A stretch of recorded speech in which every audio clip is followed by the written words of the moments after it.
Hello friends, welcome to my channel. I hope कि आपकी तैयारी बहुत अच्छे से चल रही होगी। अभी जो एग्जाम आने वाले हैं, चाहे वो आरआरबी एनटीपीसी का हो, रेलवे से बहुत सारे एग्जाम आने वाले हैं और जीडी के एग्जाम भी आने वाले हैं जिसके फॉर्म अभी तक भरे जा रहे हैं। और मेंस के एग्जाम, सीजीएल मेंस और सीएचएसएल मेंस होने वाला है। तो मैं एक ऐसे सब्जेक्ट के बारे में बात करना चाहती हूँ जिसको बिगिनर यूं ही आसान समझते हैं, वो भी हार्ड हो सकता है, क्योंकि कुछ बिगिनर के लिए इजी है और कुछ के लिए हार्ड।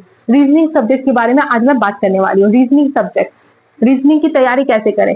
आप लोगों ने सुना हो कि रीजनिंग की तैयारी हम लोग यूट्यूब के कोर्स देखकर या फिर हम लोग अपना बिना कोर्स लिए बुक की सीधी प्रैक्टिस करके कर सकते हैं। कुछ लेसन इसमें हार्ड है, हालांकि ये सच भी हो सकता है कुछ एस्पिरेंट के लिए और कुछ बिगिनर के लिए जिसको ये पता नहीं है कि यूट्यूब में क्लासेस है या फिर उसको एकदम अच्छा सोर्स नहीं मिल रहा है, तो उनके लिए रीजनिंग सब्जेक्ट हार्ड हो जाता है।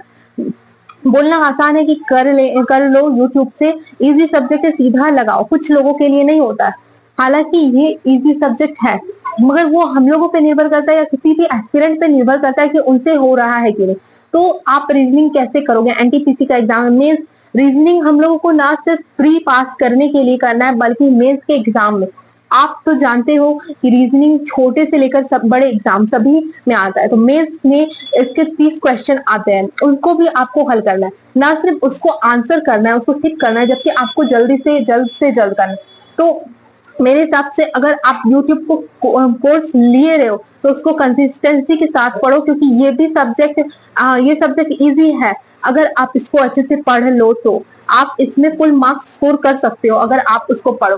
तो हम लोग को ना सिर्फ इसको पढ़ना है, बल्कि इसको और इजी और जल्द से जल्द बनाने की कोशिश करनी। कुछ चैप्टर हार्ड है जिसमें आपको ज्यादा ध्यान देना चाहिए, कोडिंग, डिकोडिंग, डाइस और फिर रैंकिंग और सिलॉक्स। एनालिटिक रीजनिंग भी आपको कभी कभी हार्ड लग सकता है, ऐसे तो ये हार्ड नहीं है। तो आप कैसे करोगे रीजनिंग की तैयारी। ऐसे बहुत से वीडियोस, बहुत से ऐसे सोर्स होते हैं जो बोलते हैं कि आप सीधा मॉक टेस्ट से सीख सकते हो या फिर आप जो है बुक उठा लो कोई भी, उससे हो जाएगा। वैसे नहीं होने वाला। मेरी खुद की एक फ्रेंड जो कि बिगिनर है, वो मुझसे पूछ रही है रीजनिंग नहीं हो रहा है, कोई सोर्स, वो ऑफलाइन पढ़ती है और उसके पास कोई सोर्स नहीं है, तो वो क्या करे। तो मैं बता रही हूँ, रीजनिंग का यूट्यूब का कोर्स ले लो। यूट्यूब में कोर्स ढूंढ लो, बहुत सारे सर हैं। उन सब के कोर्स को देखो, अच्छे से देखो और 3 से 4 बार रीजनिंग करने की जरूरत नहीं है। एक बार करो, 2 बार करो और मॉक टेस्ट देते जाओ। अब वो लोग जो बोलते हैं ना मॉक टेस्ट देने से हो जाएगा, नहीं होगा। मॉक टेस्ट में हम लोग ध्यान कैसे देंगे जब हम लोग का मार्क्स ही गलत हो जाएगा, मतलब कि हम लोग मार्क्स ही स्कोर नहीं कर पाएंगे, तो हम लोग डिप्रेशन में चल जाते हैं, क्या गलती हो रही। जबकि हम लोगों को सबका कवर करके करना चाहिए।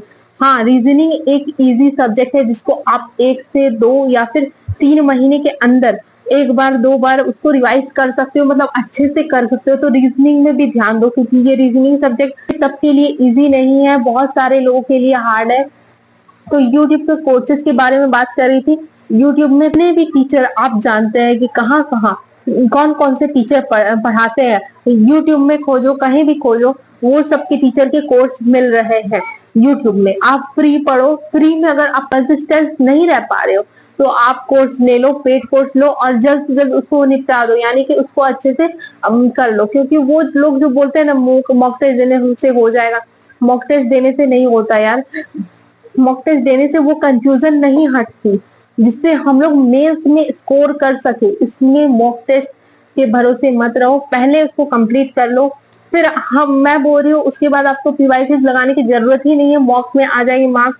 मॉक टेस्ट में मेंस का भी अपना स्कोर करने लायक हम लोग को करना है। रीजनिंग एक सब्जेक्ट है जो सभी के लिए हार्ड है या फिर सभी के लिए इजी है, वो हम लोग खुद बनाएंगे। हम लोग का माइंड पे डिपेंड करता है कि हम लोगों से रीजनिंग बन रहा है।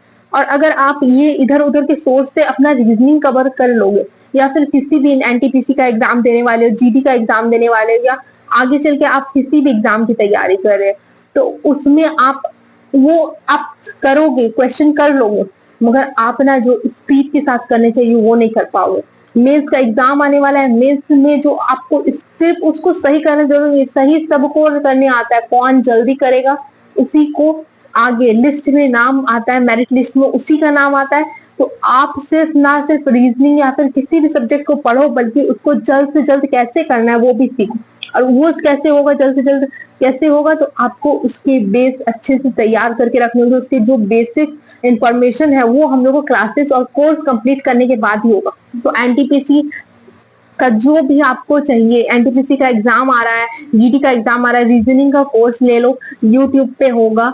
और आपको अगर रीजनिंग का पूरा मेंस लेवल का पढ़ना है तो आप पढ़ो, बेसिक इंफॉर्मेशन के साथ पढ़ो और अच्छे से पढ़ लो। तो यूट्यूब पे बहुत सारे सर का कोर्सेज रखा हुआ है, आप देखो। अरे बहुत सारे इंपॉर्टेंट चैप्टर है, जैसे कि आपको जो नहीं समझ में आएगा, calendar, number series, coding, decoding, इसके बाद डाइस, और है क्लॉक चैप्टर, और डायरेक्शन डायरेक्शन चैप्टर है, और एक है सिलॉक्स। ये सब चैप्टर इंपॉर्टेंट है, इसको आपको करना होगा। जल्दी करने के लिए आपको पूरा यूट्यूब में कोर्स रखा हुआ है, उसको ले लो और करो। क्योंकि आपको उसमें ऐसे तो लेना जरूरी नहीं है, वो हो जाएगा। आपको कोई पेड कोर्स लेने की जरूरत नहीं है। ऐसे आप यूट्यूब में फ्री मिल रहा है रीजनिंग, वही करो, उससे आपको बहुत फायदा मिलेगा। क्योंकि ये रीजनिंग सब्जेक्ट है, हो जाएगा। वो आप पे डिपेंड कर, अगर नहीं हो रहा है फिर आप कोर्स ले लो। All the best. अगर आपको मेरी वीडियो अच्छी लगी हो तो प्लीज सब्सक्राइब माय चैनल।